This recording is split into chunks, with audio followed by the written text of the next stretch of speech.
back to the Tracy Take. I am your co-host Tyler here with my brother Ryan, and we are coming at you live Monday night talking about Week 6 and everything that has happened. And so if you're watching us while watching Monday Night Football, thanks. This is like the Manning cast, but we're nowhere near as rich as those brothers. But anyways, before we get into kind of our thoughts on Week 6, it is your first time here. One, welcome, and also hit that subscribe button so you can see when we go live and also create new content. Also, like this video and share this video with your friends and family. And also, if you're on Twitter, follow us on Twitter at _Tracy_Take, the Tracy Take. We were really original about that. And so let's get into this, Ryan. Ryan, what a crazy week. This is now, we are outside of the Monday night game between the Broncos and Chargers. We are a third of the way through the season, and some teams I think have started to turn around, which we might get on it, and they're starting to become the team that we thought that they could be.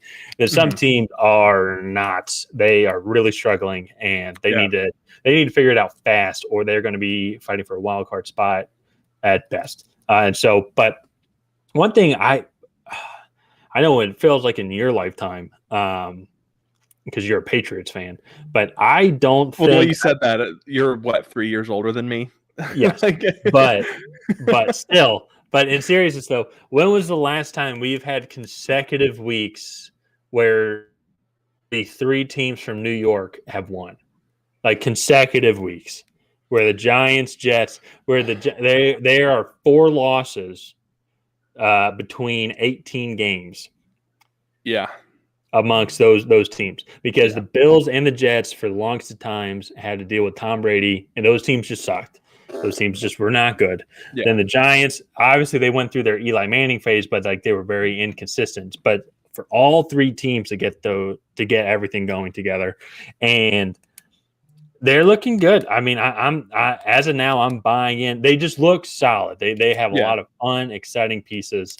One, obviously, let's start with the Bills, because I think that was the game of the week by far. Anytime Tony Romo's commentating, that's the game of the week. Literally, it is. It's America's. It literally is the game of the week. Yeah. So I guess it wasn't really original of me to say. But that huge monkey off their backs. I think that was the game. Of course, they beat them last year in the regular season, but this time just felt different. To go there, when they beat them, it was in Buffalo, if I'm not mistaken. Yeah, this was a win at Kansas City, and honestly, I think Buffalo has a lot of room for improvement after that game. Like, they had 2 trips in the red zone that I don't think amounted to any points. I could be mistaken by that, but I know the first one ended up being the fumble. Yeah. So all in all, they just looked solid. It seemed adding Von Miller definitely helped out. And I think one of the things too, and I think both sides, this is what's scary to think, both sides can get healthy, can get even more healthy. So I have a hard time envisioning an AFC championship that's not in Buffalo going up against those 2 teams, with those 2 teams right there. Yeah. The implications of that game were huge. Yeah. And so that's why that had that huge playoff vibe. And Tony Romo had a great point. They now are 2 games up essentially on Kansas City. Because let's say if they lose another one and they tie the same record, they have the tiebreaker. The only way I think that would be an exception is if there's another team that also has the same record as them. That's outside the division, and I just don't see the AFC South or the AFC North. It would have to be inside the division. No. But if there are three division leaders all with the same record, then it goes to other tiebreakers depending on who it is and what the outcome was or something like that. Yeah, like with Baltimore, so to say, Buffalo beat both Kansas City and Baltimore. So if they all somehow had the same record and won the division, I think pretty sure Buffalo would get the tie because they beat both teams. I would think. I would think, but we'll have to see if that happens. But Buffalo, though, shame on me. I did not pick them to win, and I was thinking about it too. I should have gone with my gut because I have them winning the whole king caboodle, and so I should have stuck with that. But still, at home, Kansas City's looked really good. Not that they looked poorly, in my opinion, but Buffalo, I think, they just had the ball. Well, they didn't have the ball last, but they had the ball with the most time left, essentially. Yeah. So, but then that's not surprising to me, though. What is surprising to me are the other two teams, the two teams out of New Jersey, essentially. Not essentially, essentially. The Jets and the Giants, they look solid. I think Zach Wilson coming back, I think he's got good control of the team. But even on top of that, Quinnen Williams looked awesome. And we're going to get into the Packers here in a second. But still, they controlled that game. They went into Lambeau. The Jets went into Aaron Rodgers, Green Bay, and control the game. They really did control the game. Yeah. So for me, they controlled the game. They dominated defensively. One of the things I will say, I don't know if Zach Wilson and that offense are quite on the same page yet. But to me, that's actually a little bit more scary because Zach Wilson, 10 for 18 for 110 yards, like no touchdowns. They only had 1 or 2 offensive touchdowns. They didn't really need. They were up, I think, the entire game. They kicked the field goal up 3-3 I think it was 3-3 at halftime. But that defense, to me, was the defense. Like Zach Wilson did a great job controlling the offensive side of the ball. Like, let's not make mistakes like how Green Bay was. And the Jets' defense special teams kept forcing mistakes. And they gave Green Bay nothing to work with at all. And it was just a very impressive performance. They're gonna need better numbers out of Zach Wilson moving forward. But I think that's a great point, though, that the Wilson brothers have not really meshed yet. And when they do, that's scary because then there's a plethora of other great receiving behind Garrett Wilson once he becomes number one. And let's not even forget, I don't think we've even mentioned Breece Hall yet. Dude's going to be a stud. Dude is a stud. Yeah, and he's going to become a bigger stud. Yeah. And I'm really curious to see what this offense can do as it becomes more balanced because if this defense can be this dominant, I mean, Robert Saleh obviously likes to play really aggressive on the defensive side. He was in San Francisco for 3 years when they had one of the best defenses statistically in like the last 20 years. So he plays really aggressive. And I think this defense is really bought into it. Ahmad Gardner is, in my opinion, Jalen Ramsey 2.0. He's just a monster on the outside. Yeah. But he's a better person. So hard to get around. Yeah, he is a good person. From what I've heard. I don't know him personally. I don't know the guy. Yeah. I can say that confidently that he's a better person than Jalen Ramsey. I can also confidently say that. Yeah. I can confidently say that as well. So for me, I really like what the Jets have going here. As a Patriots fan, that hurts me on the inside. But they look really good, and I have to give Robert Saleh credit. They play the Patriots in a couple weeks. Actually, they play the Patriots twice in the next 4 weeks. Mm-hmm. So, no, 5 because the Patriots have a bye and then they come back and play them again. So that is one thing. But the Jets, just all around, they have a really young and star-studded roster that I think can perform really well. And it looks like we lost Tyler here. So I'll wait for him to come back before I continue.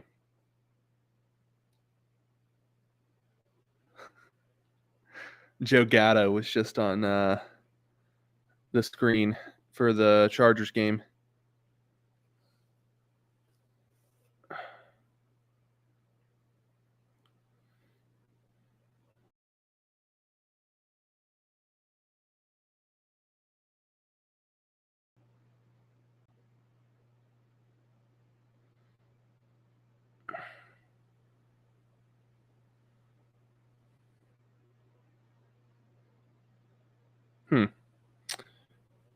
I guess Tyler left.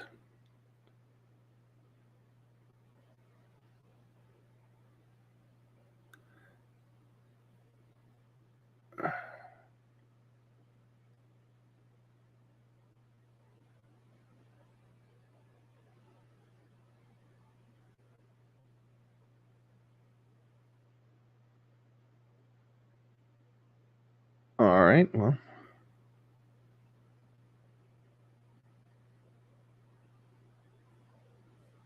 There he is. Hey, sorry about that. It seemed like our entire it wasn't just the laptop this time. It was the entire internet in our house. Oh no worries. Yeah, we have AT&T. Do you guys have AT&T? I don't know. We do, but it's not nearly as bad as what you guys are.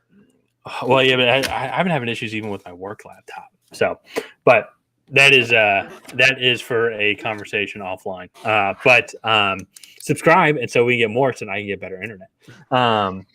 But anyway, okay. So we were talking about last thing I heard was the Jets playing against the Patriots. Yeah, they play us in 2 weeks, and then 3 weeks after that because the Patriots have a bye, so it'll be week 11. So for me, those two matchups are going to be huge because, in my opinion, I think at best the Jets, and also the Patriots, at best the Jets and the Patriots split games with Buffalo. I do not see a scenario where either team sweeps the season matchup against Buffalo. I just think Buffalo, they can have an off game like how they did against Miami, and then even also kind of like how they had against Baltimore. I think they should have beat Baltimore fairly easily, and it came down to like the last second. But the Baltimore, though, I think if they split now, I just don't see how the Jets and Patriots both beat them.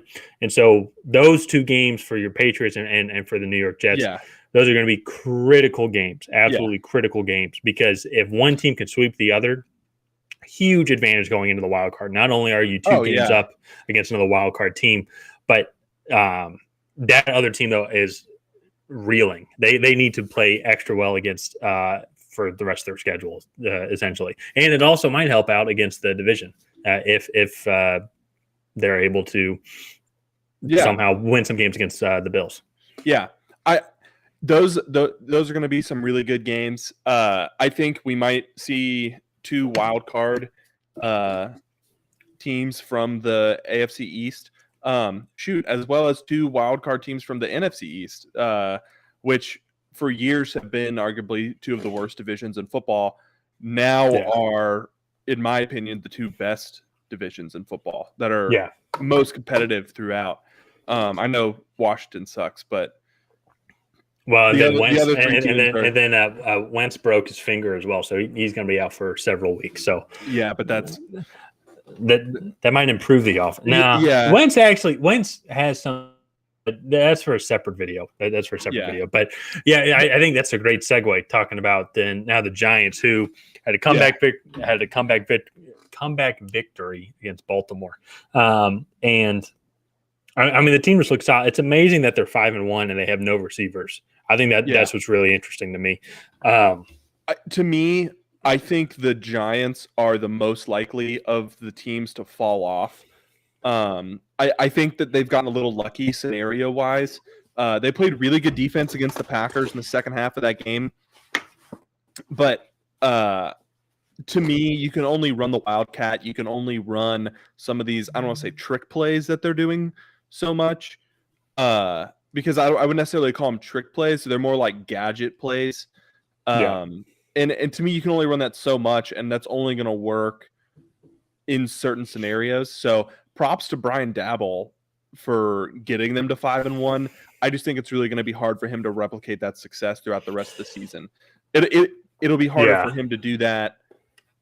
It'll be harder for him to do that than the other teams. Well, and that's a good point too, because now they still have 3 games left against Philadelphia and Dallas.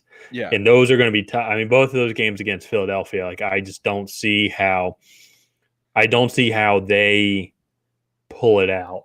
They both, like Philadelphia has as of right now, the best secondary in the league, in my opinion.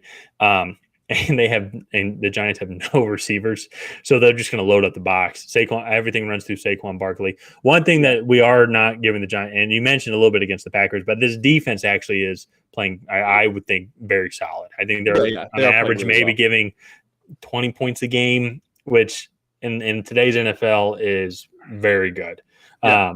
So I don't know. I could go back and forth on of those two the New Jersey teams, which one would fall off. Because the AFC is so loaded. I mean, you even have a team like Jacksonville, which has an outside shot. Has an outside shot. I mean, they only lost Philly by 8 points.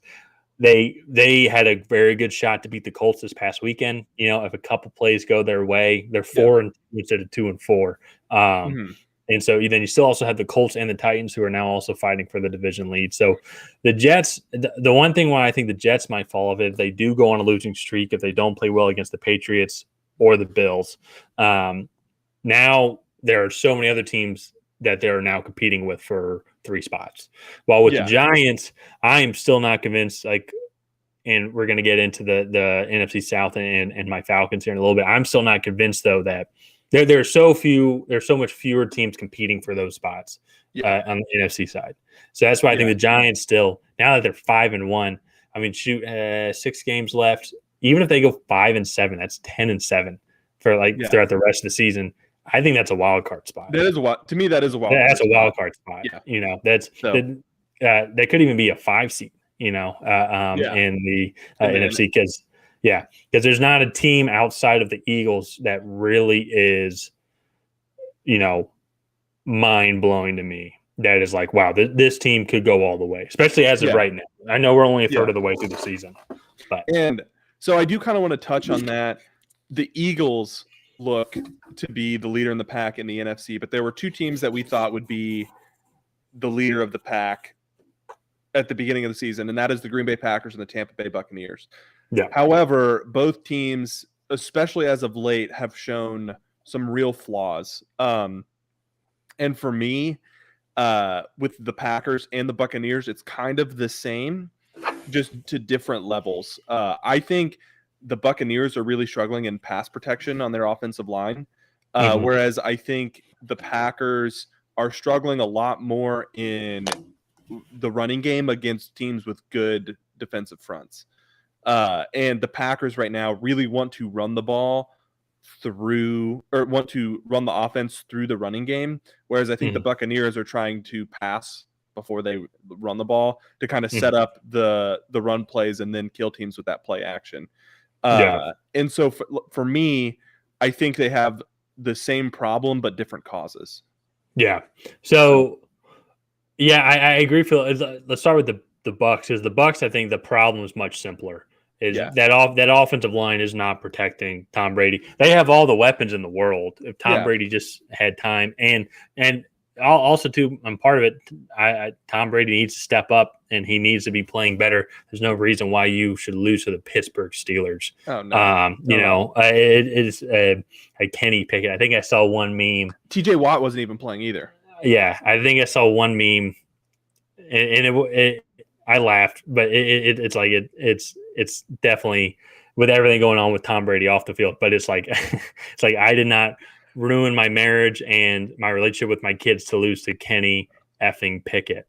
Yeah, and it's like, say what you want about the joke about the divorce.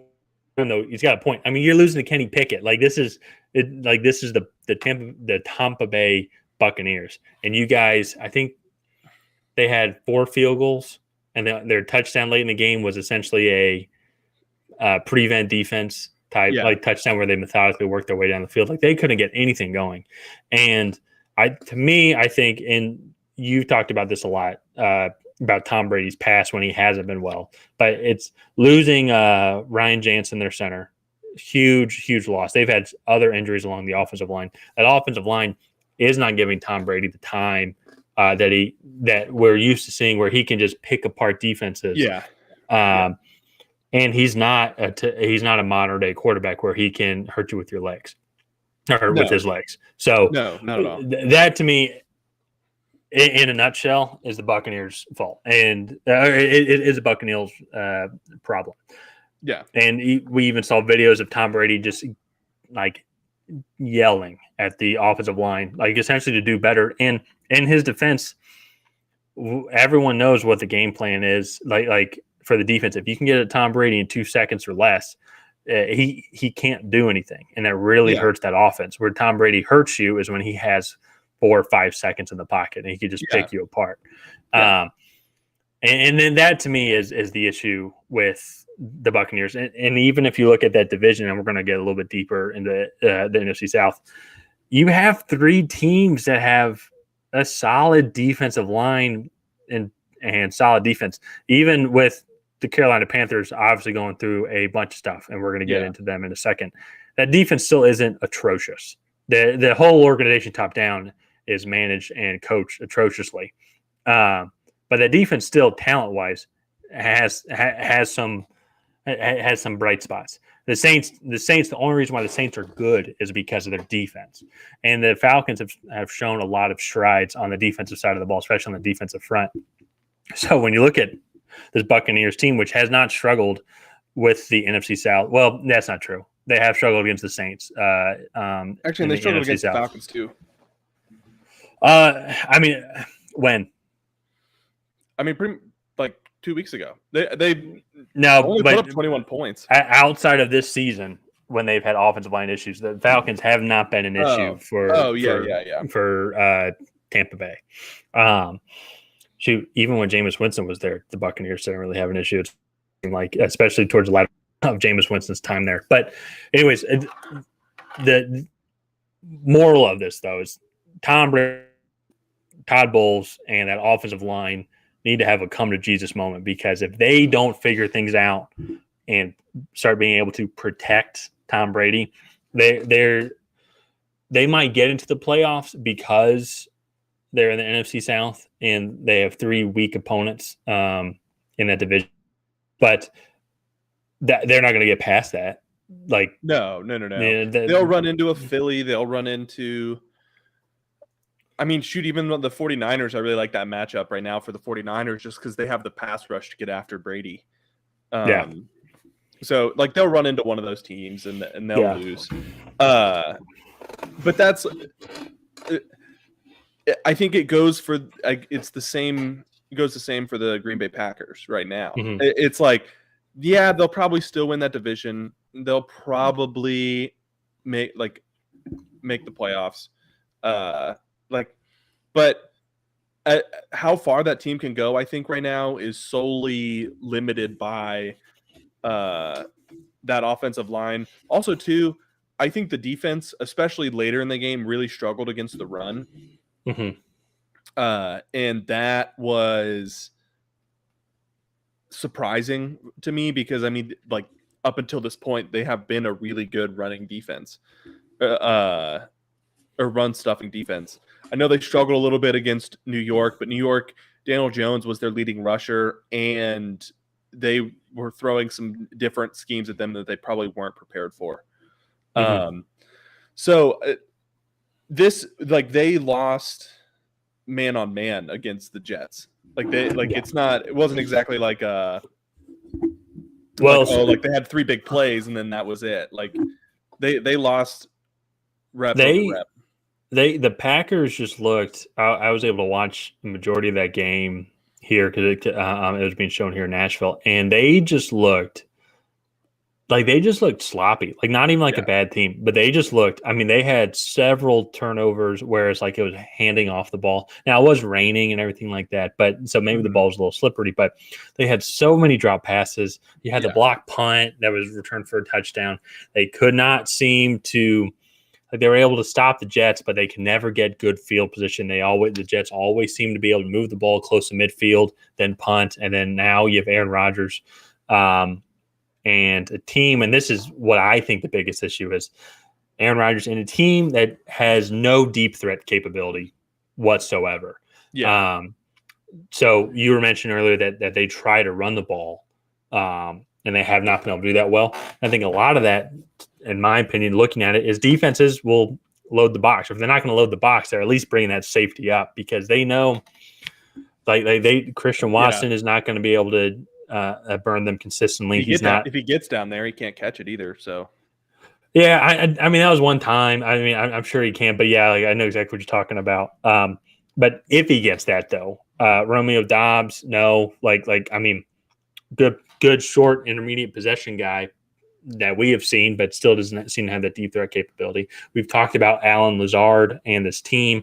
Doesn't seem like, I mean, he's the number one. Alan Lazard's the number one guy, and that's he's not a number one receiver. No, he's a solid, great. Solid and great. That's too. He is a very good number 2 and worked really well with Devontae Adams there. And then also you have Randall Cobb as well. And none of those guys, those 4 receiver guys, are not, when you think of that, is like, oh, you better have a safety over the top just to make sure. You know what I mean? No. So you're able to bring that safety down. They're able to pressure this team, and you're going back to your point though. Yeah, they're not able to run the ball extremely well. No. They were able to do it against the Bears, but the Bears suck. I mean, they're not good at all. So they really weren't even able to do it against the Patriots or the Vikings. The Vikings is a little different because and that was week 1 too. Well, and that was week 1 too. Week 1, I give most teams the benefit of the doubt on week 1. I mean, shoot, we saw it last year with the Packers as well. They get blown out by 35 points to the Saints, and I think they went 14-3, 13-4 throughout the season. I mean, like that. They had no issues coming back from that. So week 1 can be a little shaky. One of the things then as well, I think another game at Tampa Bay, we talked about how their defense should be good, but still the Packers. They went down the first 2 drives, scored touchdowns, and then they got shut out the rest of the game. The Buccaneers defense, that is solid, but we have not. The Chiefs, I think, a week later put up 41 points on that team, on that same defense at home. You know, and so there's a big discrepancy there between those 2 teams, and that I think to me is the biggest issue is they have no receiver threat at all.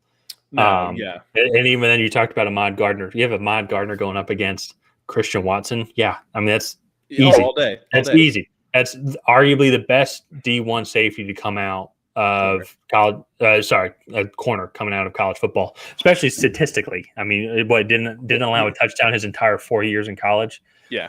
Yeah. So, I mean, that automatically would put him up there towards the top going up against a North Dakota State receiver. No offense to Christian Watson. I hope he has a great career, but right now, one is clearly better than the other. And you have Alan Lazard, who's a veteran, but he's not an over-the-top guy that Ahmad Gardner. He would give Ahmad Gardner more fits than Christian Watson would. But even then, it's like I'm still really comfortable with Ahmad Gardner on Alan Lazard. You might give up a big play, but that's something that you're going to risk. That's definitely something. 100%. Yeah.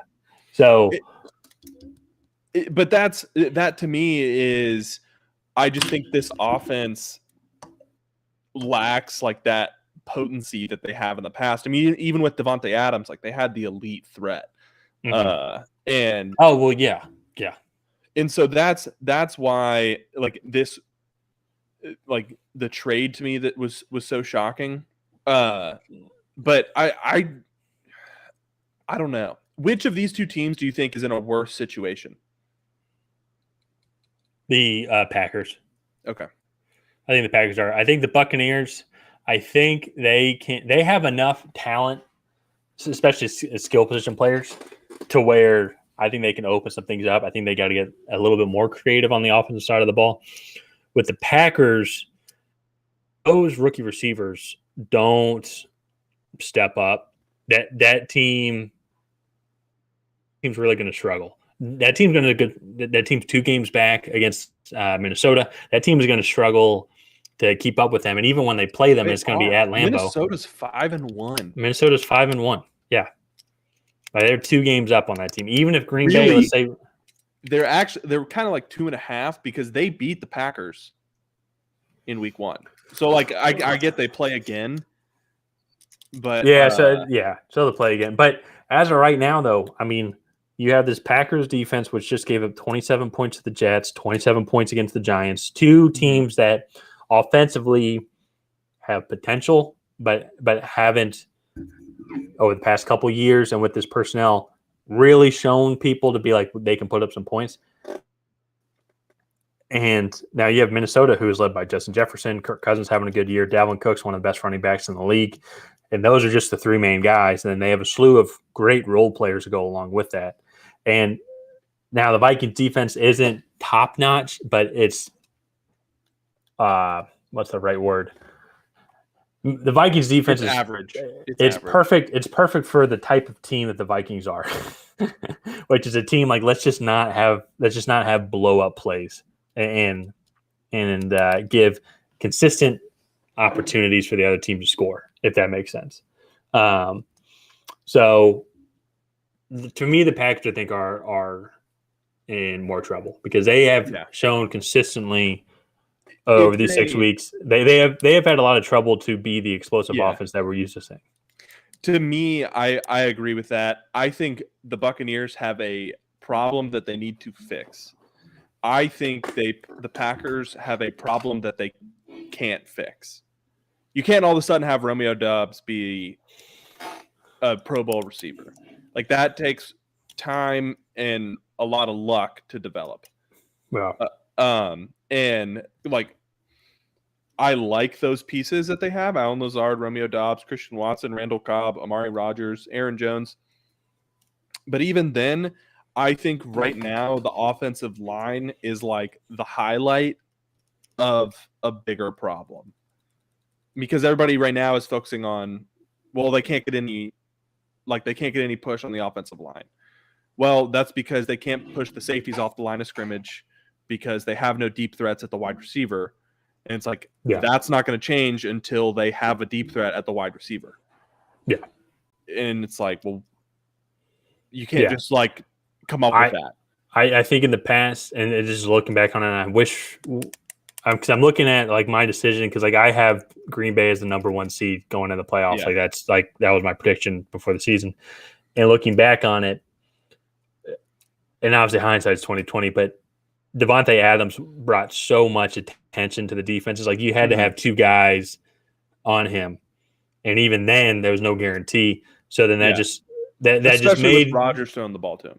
Well, and that just made guys like Allen Lazard that put more of a spotlight on him because now he has one-on-one protection and he can still burn guys, especially when it's the number 2 corner. So to me, I think the Packers are the team that really need to be concerned. Potential trade deadline moves. Well, and so that's what I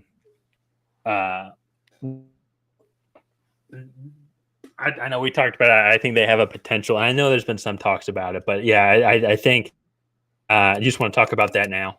You just want to talk about that's gonna be our next kind of segment. But there are 2 guys that a lot of reports have started to come out, especially about Christian McCaffrey. But one guy I think sticking with the Packers here that I really think that they should pursue, and there's been some talk about this already, but Odell Beckham. We'll have to see, but you know what? He's going to be better than nothing. Bringing a veteran talent. He's got a lot. He was the clear MVP of the Super Bowl last year before he got hurt. And so we'll have to see what speed he has. But even then, though, he is that guy he can be that guy that can take a lot of pressure off Allen Lazard, Christian Watson, Romeo Doubs. Just his presence on the field and his athletic and his explosive capability is going to open things up for that team. And I think that they should pursue him. It would be really ironic that the Packers didn't really trade or go get an elite receiver for Aaron Rodgers for the past couple of years until after Devontae Adams left. Now they drafted 2 guys in the middle rounds of this draft. And then they had to use draft picks to go then get an older receiver who's coming off an ACL injury, who is elite. I'm not trying to disparage Odell at all, but it would just be, I think the Packers could have avoided this scenario. But I think at this time, I think the Packers really should be considering Odell Beckham. Yeah, no, I actually think that that's a really good landing spot. That is why the Rams signed him last year, was to take that safety out from the middle of the field to give Cooper Kupp and who's their tight end, 89? Tyler Higbee. To give Tyler Higbee more room to operate over the middle. And honestly, that was the best thing that could ever happen to that offense because now you see them without that, and they're really, really struggling. They struggled against a 1-5 Carolina team this past week, and for me, that's unacceptable for a team that should be contending for a Super Bowl this year. They should be. I mean, Odell should the Rams would be a totally different team if Odell. Now he is still hurt, so who's to say when Odell would be back? I mean, tearing your ACL in February is never really a good time to tear your ACL, especially for a 31-year-old. I think 30-year-old. I thought he was 29. I thought he was in his 30s now. He might be 30 now, in the middle, but still, while you're looking that up, his birthday's November 5th, the same as Dad, but it'll be 30 in November, so we're both kind of right. No, I am right. Yeah, but he turns 30 this year. Okay, but I said he's 29, and he's 29 as of this conversation right now. Okay, he is 29. Okay, he turns 30 in less than a month. My birthday is March 21st. I am still 27 on March 20th. Okay. Am I 27? I don't know. Yeah, you're 27 because I'm 24. Yeah, okay. Anyways. Yeah. But yeah, so you go look at what Odell can do to the Rams. I think he can provide something. Yeah. Not saying Allen Lazard is Cooper Kupp, but I think what the Packers are doing right now with their receiver set is something similar to Kansas City, where they have a bunch of talent on the individual pieces that contribute something new on their own. I don't think could be game changers, but together as a collective can be good. However, that group of receivers don't have their Cooper Kupp. They don't have their Travis Kelce, if that makes sense. That teams have to game plan around, from the game, from the minute that the game the week before ends, that defensive coordinator is now figuring out how do we stop Travis Kelce. Yeah. And I think Odell Beckham can provide that. And provide some more depth. He's not going to be the Odell that we saw in New York, and he probably won't even be the Odell we saw in LA. I hate that play call. Kick the fucking field goal. So one thing with that, this is the Chargers game. Their kicker is hurt. He has a pulled hamstring or something like that. He kicked 45. He kicked a 45-yarder earlier, and as soon as he kicked it, he made it, but then he fell to the ground. That makes a little more sense. Yeah, he's been hurt coming into this game. So, but even though it is the Chargers, Brandon Staley is I was going to say uber aggressive. But anyways, I digress. The another team, I think, sticking with Odell Beckham, I would think it would be extremely funny and would love to see it, but also they could really use him, is if the Giants traded for him. Now would be the best time for Odell Beckham. Sign him. Oh, yeah, or sign him. Yeah, or just pay him money. I don't know. They have no receivers. They were 5-1. One of the issues, there's a new coach who seems to be very energetic, offensive-minded. I think he could provide a spark for that team. And it would I would just find it hilarious if he went back to New York. Yeah. No, I just think that would be hilarious. But I would just, while I was sitting there at it, it's like, you know what? This Giants team has a legitimate shot to – win the division. I don't think that they're good. I don't think they're better than Philadelphia, but the team, they're 5-1. I mean, they have a wild card spot. And let's say you get that 5th seed, you play against Tampa Bay, who is clearly struggling. Yeah. Who knows what could happen, And then by there, you're in the divisional round, and anything can happen in January. Anything can happen in January. So I think those to me, outside the Rams, I guess 3 teams. Rams, Packers, and Giants are the 3 teams I think who are most likely going to be going after Odell Beckham. Yeah. No, I like that. One of the teams that I think is going to be a big seller come the trade deadline is the Carolina Panthers. They will not be going after Odell Beckham. However, they did just trade Robbie Anderson. We'll talk a little bit more about that when we get to the Thursday night game. But they have a couple other players that I find really interesting. One of which is DJ Moore. Now that they traded Robbie Anderson, I don't think he's on the trade block. Just because I feel like that they would be completely purging all of their offensive weapons.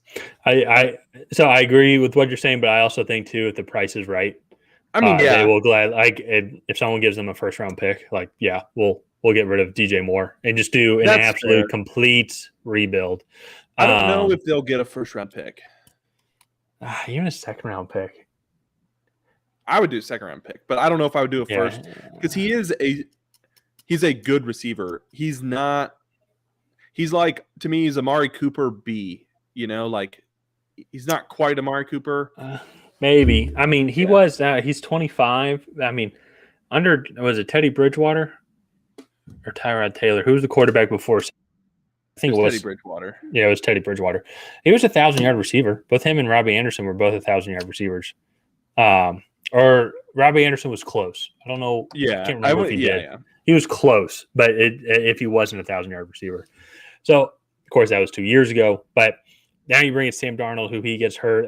The offensive line is absolutely atrocious. It's been atrocious. Christian McCaffrey is injury plagued. So I think DJ Moore, who's also in the trading block, and we're going to get to him in a second. But I think DJ Moore could be another potential option. I think he would be I could see, we talked about the Packers. I could see him being a team that the Packers might go after. I guess also the same with the Giants. But because for me, when I'm looking at the Panthers are definitely the one. They are having a garage sale. And I think it's like if anyone has the right price, they're going to get rid of these guys. Yeah. And I'm looking at teams because a lot of the contenders right now, their issues to me aren't really at receiver outside of the Packers or the Giants. Already said. And similar also then to Christian McCaffrey, reports have come that Christian McCaffrey is going to be out. And there aren't too many teams that are really struggling at the running back position, especially in the NFC. In the NFC. Well, I guess that doesn't limit them to the one team that I think is underrated. And granted, I think probably not now that they just made a trade, but the Arizona Cardinals, I think James Conner is injury prone, as well as the backup. Right now they have Eno Benjamin and one other guy who's like a practice squad guy. Yeah. And so that could be a team, I think, that they feel they have the pieces and want to make a push. I don't necessarily agree with that. But I feel like that is a team. Also, the Rams, Cam Akers did not start nor play really for them this week. They could be a team. I think the problem is they don't have the draft capital to give up.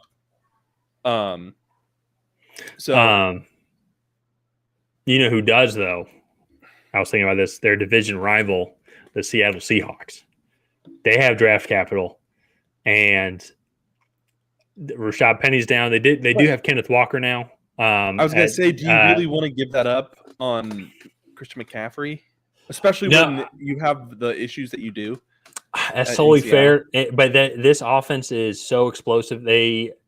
Kenneth Walker's still a rookie, and I think if you can come in and bring in a stud like Christian McCaffrey, that would only make that offense even more elite. And to me, they have a legitimate shot, I think, to win the division. I never would have thought that they would, a third of the way through the season, that they'd be tied with the 49ers for the division lead. And which is crazy. They suck. They're not. Well, their on defense. Paper, they're the worst team in football to me. Like, they have no quality offensive linemen. They have the whole defense is atrocious. They really only have the Texans are up there. But I see what you're saying. I see what you're saying. But you know what? Hey man, they're 3-3, and that defense is atrocious, and that's what they shows how bad the Cardinals offense has been playing. Is they only had 3 offensive points against them this past week. Yeah. But I'm also looking at the one bright spot of this Seahawks team is how explosive this offense can be. And I think if they had Christian McCaffrey, just another layer. And Christian McCaffrey's used to not having an offensive line. So, but they've been able to overcome that over these past couple of weeks. They're 3-3.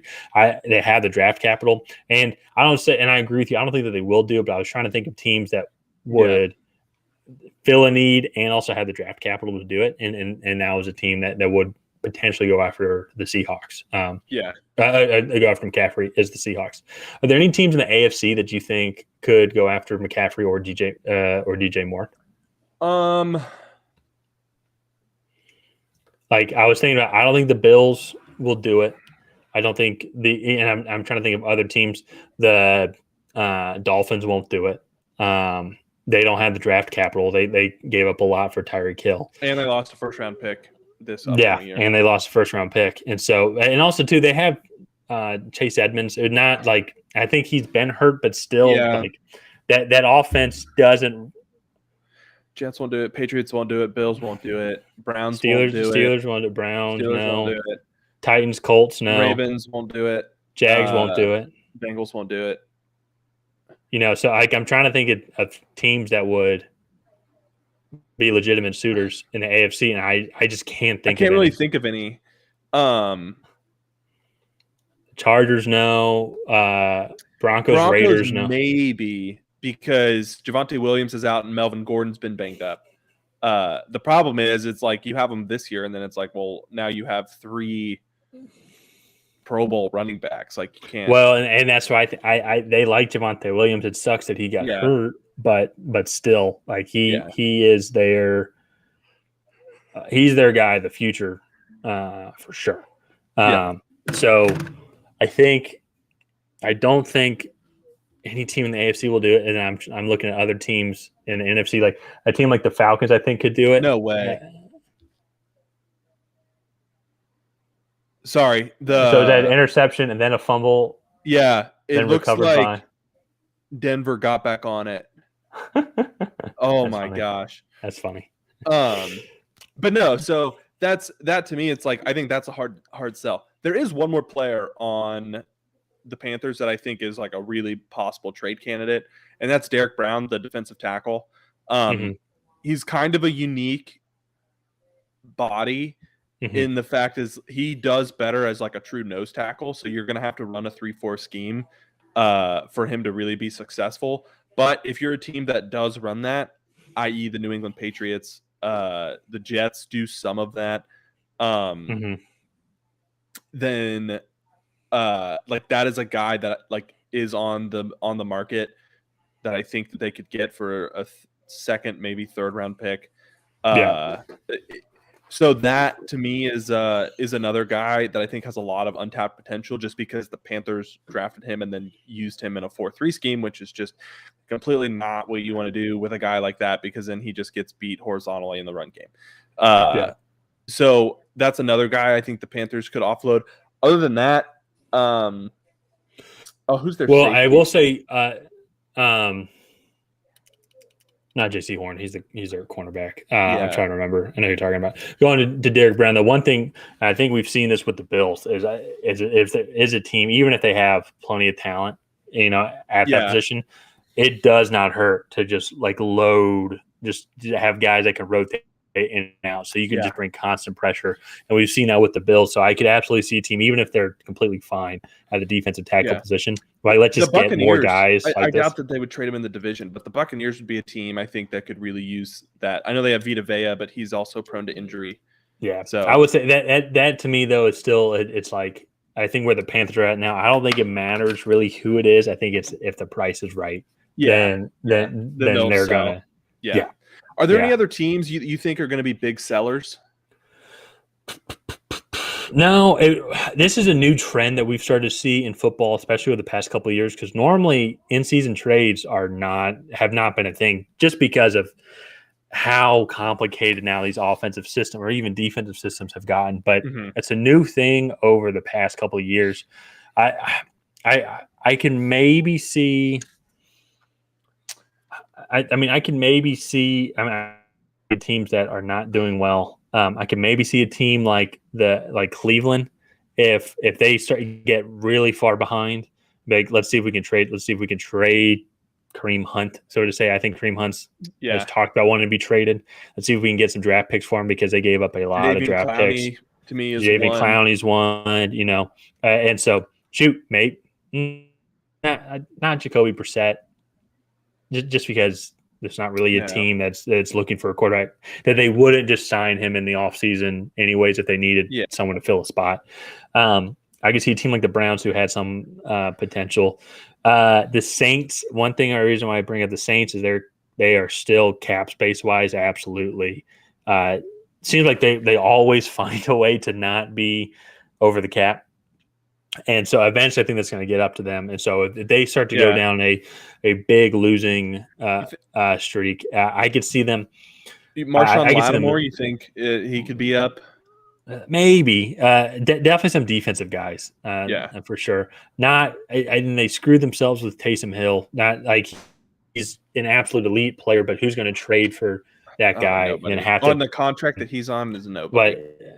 But is it 3 years, $15 million a year, something like that? Yeah, like it's something stupid. Yeah, gadget. But they signed him to like a 4-year, $80 million, and they like something. I don't know. And then it was like none of it was guaranteed. So then they downgraded to like 4 years, $45 million, or 3 years, $45 million, or something.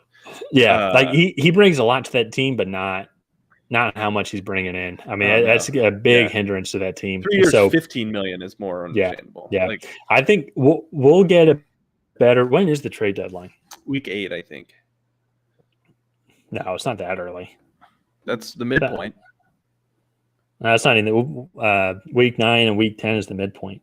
I thought it was like middle November.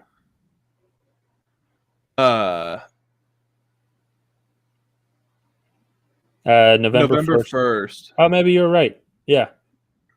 Thank you. I like hearing that. Yeah, it's the Tuesday following week 8. Oh, yeah. Okay. Yeah, so that is week 8. Wow, that's early. I feel like that's early. But if you think about that used to be the midpoint of the season. There's only one extra week now. Yeah, that's fair. Okay. So but I just see a couple other names, but I think after this weekend, we're going to have a indication of which teams are trying to sell. Like one team, I will say, I saw a player on a team. I won't say which, because I don't think he'll be traded. Because similar. I'll just say it. Well, okay, I'll say one of the names I saw was Josh Jacobs with the Raiders potentially being traded. I think that's a similar situation as Christian McCaffrey, as there's only so few teams that really need running back help that would trade for a running back. Especially, and also like I think you can go draft running back, especially this upcoming draft class is going to be really good for running backs. So to trade for one, I think. But the Raiders are a team I think that could sell, especially because they've given up some draft picks for Devontae Adams. Then be like, okay, this is a chalk up season. Let's see what we can get and see how we can improve. Yeah. Some teams I think could sell.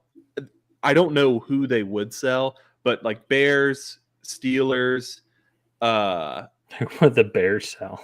Yeah. Who would the Bears? Roquan Smith, actually. I mean, the first thing that came to my mind was David Montgomery, because they have Khalil Herbert, but same issue with Josh Jacobs. Roquan Smith, I think, is a prime trade deadline candidate going into a contract year. He doesn't want to stay in Chicago. That could be a team or a team that could trade a player. Yeah. But you're right. I don't really know a lot of other teams that are wanting to sell. I think this is a buyer's market, which I think which could lend to teams overpaying for players. So we'll just have to see how it plays out. I think this trade deadline is going to explode, or it's going to be very boring. It's not going to be like, well, this player went here, that player went there, like type of thing. It's going to be like some big names, or it's going to be nothing. I personally think it's going to be boring because kind of what we thought, like the big names, like Christian McCaffrey. Like Christian McCaffrey is the biggest one by far. And the Panthers are going to be. The Panthers are going to be asking for multiple first-round picks for this guy, and then they're gonna. He has a huge injury list and a fat contract to go along with it. So what teams are going to want to risk kind of mortgaging their future? The teams who I think would be like let's win a Super Bowl now. All those teams are fine at let's look at the Eagles who have draft capital. They do not need running back help at all. Absolutely not. No, they're one of the best running back teams in the league. Other ones on Kansas City, for me personally, I don't think if the Bills traded for Christian McCaffrey that would improve their running game, because I think Devin Singletary, a lot of their runs they're still not great just manufacturing the run.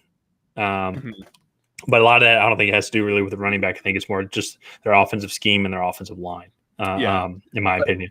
One team I think could be a sneaky seller would be the Denver Broncos. If they go down to 2-4, I want to say they have a tough game next week as well. They play the Jets actually. Yeah. Which that is a tough game. They're up 3 now with 7 minutes left, so yeah, anything's possible. But I think that this would be fun to definitely see after this next week, and I think something to touch up on. Yeah, where everybody's at. Where everyone's at. Yeah. So, but 7 minutes left in week 6, and so I say let's move on to week 7, the Thursday night football game. Let's do it. Another team, actually, we didn't mention them at all. I mentioned the Saints because the Saints are going to the Arizona Cardinals. Another team I think that could potentially be selling, even though they just traded for someone. But that was because of Marquise Brown being out. But again, who would they sell? I don't know, but like maybe they can move someone, try and get some draft picks. They could sell Cliff Kingsbury. You couldn't pay me enough to have Cliff Kingsbury as my head coach. No. What is their linebacker's name from Clemson? Is it Isaiah Simmons? He's been a guy. He was a first-round pick. Hasn't quite worked out. Super, super athletic. Like if you could build a modern day linebacker, he's the guy. That's who you would want. He just hasn't quite worked out there. Zaven Collins is working out there. He's a really physical and athletic freak. And I think that's a guy that they could potentially move on from. Yeah. He's the second year. I think he's one of the few bright spots. There's the Cardinals for me. I have the Saints winning this game. I'll just say that. I do too. The Saints won. Their defense is better, but actually also with Andy Dalton, they've actually been able to put up some points. I think they have a good balance with Alvin Kamara. Chris Olave has really started to step up into his own. He didn't play last week against the Bengals, and that actually proved to be kind of crucial. But they have a balance on this offensive side of the ball where they're able to move it, put some points up on the board, and their defense is solid. Yeah. And they kind of remind me of the 49ers from last year. I think they have a really good defense. And they run the ball really well. That offensive line is really good. And they throw it okay, but they have some like really young, fast weapons. They don't have a Debo, but like they have a Chris Olave and Brandon Ayuk, I think are pretty similar. And when Michael Thomas is out there, he's still good. And so I think they have a formidable passing attack. Well, they're Alvin Kamara is still such an elite running back. When he's healthy and he's on the field, he brings so much attention to where then that opens up the passing game for them. And that's their off. They are going to be very balanced run, pass, play action. And then where they win games is they're going to be trying to just this defense is going to just come after you. And they gave up 30 against Cincinnati, but Cincinnati's offense is elite, especially when playing well. And what team that has not been playing elite is this Arizona offense. They have really been struggling. They only got 3 points on offense against the Seattle's defense last week, and that is unacceptable. I know DeAndre. I think he's coming back this game, so this will be his first game back. They did lose Marquise Brown, and so now they traded for Robbie Anderson from Carolina. Do we know what they traded for? I mean, it couldn't have been more than even pack of bubble gum, maybe. I don't know. A plane ticket. They're like, hey, we'll play. We'll pay. We'll pay for his plane ticket. Yeah, because I'm pretty sure the Panthers were done with Robbie Anderson after he got kicked off the field by the interim head coach. Yes. By far. So, Eckler just got stuffed. But I don't think this game's close. Arizona is 0-3 at home, and the Saints are 1-1 on the road. It's a short week, so I'm going to say what I say every Monday at the end of our shows. I usually lean towards the team with more talent, and I think if these teams just lined up and played, I think New Orleans has the better offense. New Orleans will win in the trenches on offense, and I think New Orleans will win in the trenches on defense. Marshawn Lattimore, I think, will somewhat be able to hold Hopkins in check. That's really hard to do. The only guy I've ever seen be able to do that is Stephon Gilmore. But I think with the lack of rhythm that's formed based off of Hopkins' suspension, I think it'll be hard for him to really get going and really take over a game like he can. So James Conner is probably still out. I just really think that the Saints are just going to dominate this game. Yeah. So I had the Saints as well. I just think defensively, I just have no hope. Well, I also don't have any hope for the Cardinals defensively either, but also offensively, I have no hope that they're going to be able to find something against the Saints defense. And I also I'm 1 for 1 on these predictions. I think this is Cliff Kingsbury's last game as a Cardinals head coach as well. I think they lose to the Saints. I think this is his, because it's now not just like last year or 2 years ago when like Cardinals are falling off. Like this is the record, but like they still have talent. It has been a pretty open book. It seems like this entire season that something is going on. Even going back to then Kyler Murray's contract, where there's a speculation like, why do you have to make it mandatory that he watches game film? So Kyler Murray brings up some questions that does draw some concern, but then they took that out. I don't know if that is normal in contracts to have that. I think it would just kind of be just a necessity. I've never heard of it before. I've never heard of it either. Or signed an NFL contract. Even then, though, let's say that's true. If you're the owner, who would you rather have, Kyler Murray or Cliff Kingsbury? Oh, Kyler Murray. So Cliff Kingsbury, I feel like he's the what do you call the people that like do magic, like on a street corner? A magician? No, but like a con artist, a scam artist. Yeah, I guess. I feel like he's doing like his little voodoo magic, trying to do that like voodoo magic stuff. Like he's a card reader. That's what it is. He's selling fish oil. Oh, okay. All right, okay. Like I don't think he was ever qualified for this job. I think he caught some NFL teams off guard with his schemes, but I think they figured it out, and then they just were like, all right, well, like this is how you stop it. And then he has not been able to fix it, like to adjust. And the only reason why they've won 2 games is just because Kyler Murray runs around and then throws the ball. But that's been his bugaboo these past couple of years. Is they'll come out 7-0, 6-1, or something like that, and then they just limp in, barely make the playoffs, and not barely make the playoffs, but because their lead was so big in the beginning, that then all of a sudden they are like they just have, it seems like 3 plays, and they're all just like little variants, and it's just kind of like a backyard football. And by week 10. Teams can figure that out. And that seems to be their bugaboo. And now this year, it just seems like now they don't even have that beginning of the season explosiveness. So that's where very interesting. Also, some of the moves as well, because you got to think, obviously DeAndre Hopkins is out, but then you trade a 1st-round pick for Marquise Brown, who, if you look at it statistically, Marquise Brown and I think Christian Kirk were 2 very similar people, also especially statistically. I think Christian Kirk even had a solid season for the Cardinals last year. And now he did get a good paycheck, but then they let him go. Then they gave up a 1st-round pick for Marquise Brown, and they can't control injuries. But now they don't have a 1st-round pick, and this guy broke his foot.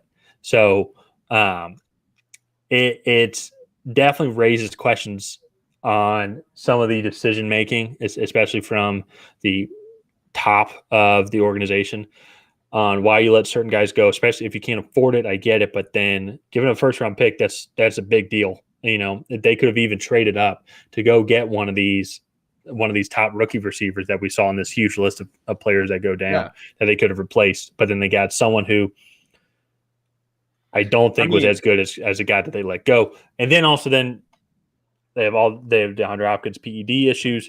I think it's just time.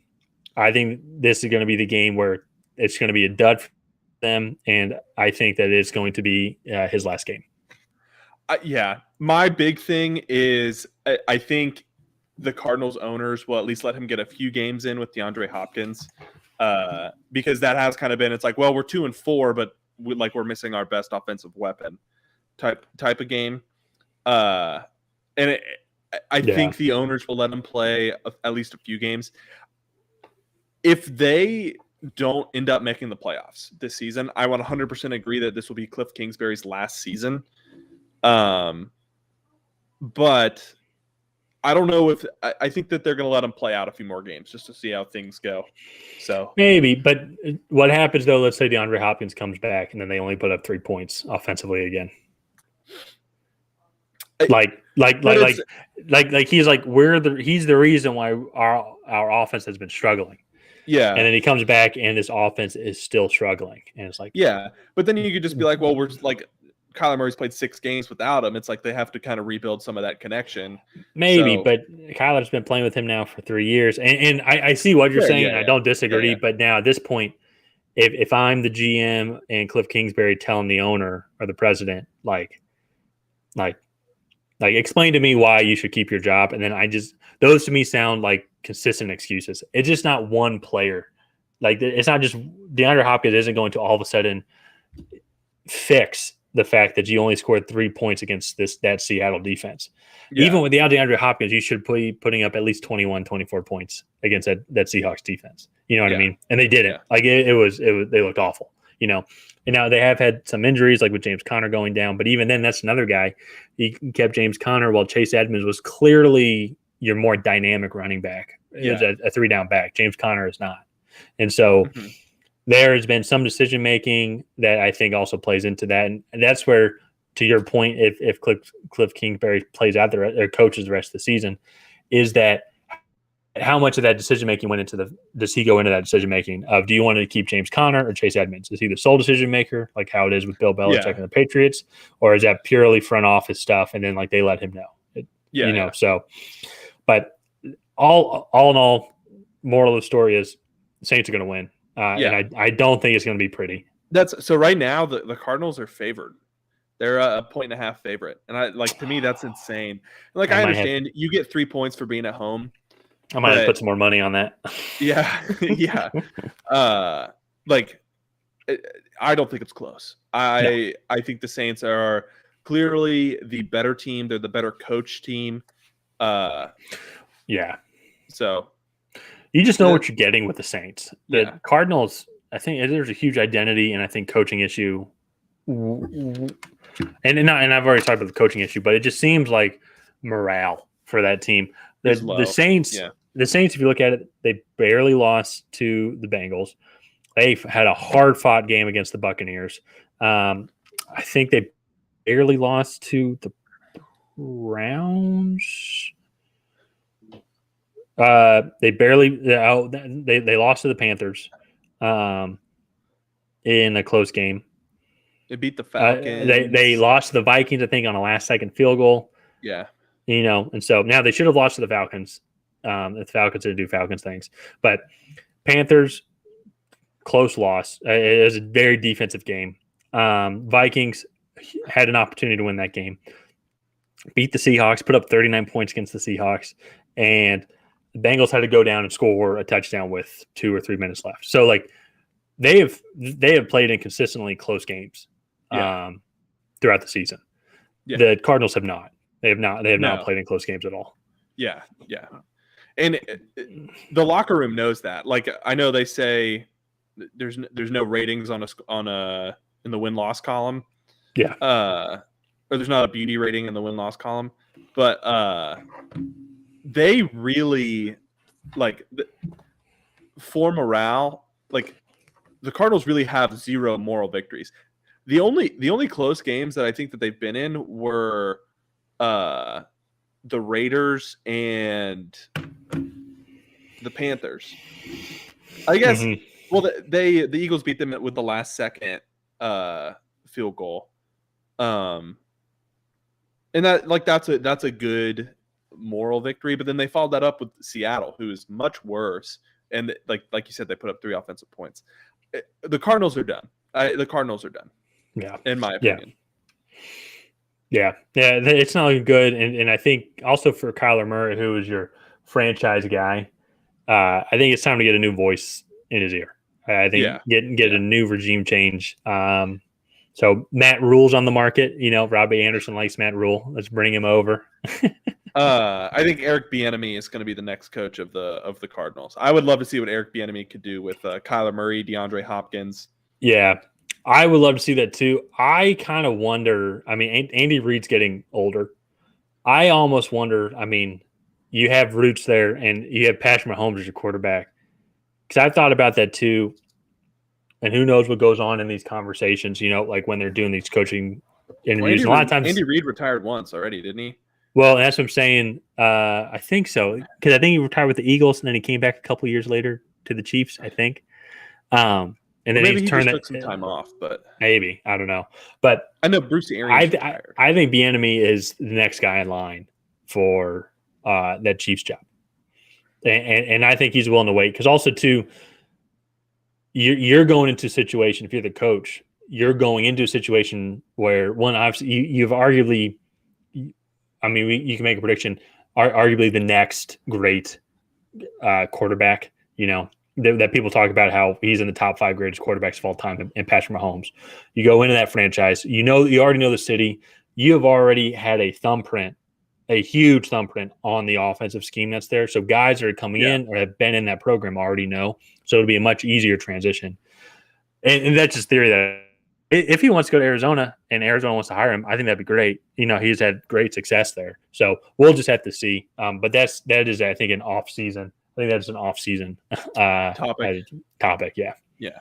So, but again, I think that Saints are going to win. It won't be close.